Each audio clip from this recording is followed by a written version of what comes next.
Let me, for the first time, the Chinese government and the people of China have always been waiting for this.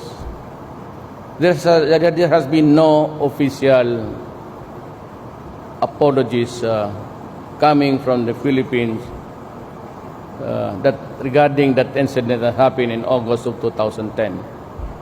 May I address myself to the Chinese people who are here, who are with us, who joined us, from the bottom of my heart as the President of the Republic of the Philippines and in behalf of the people of the Philippines, may I apologize formally to you now.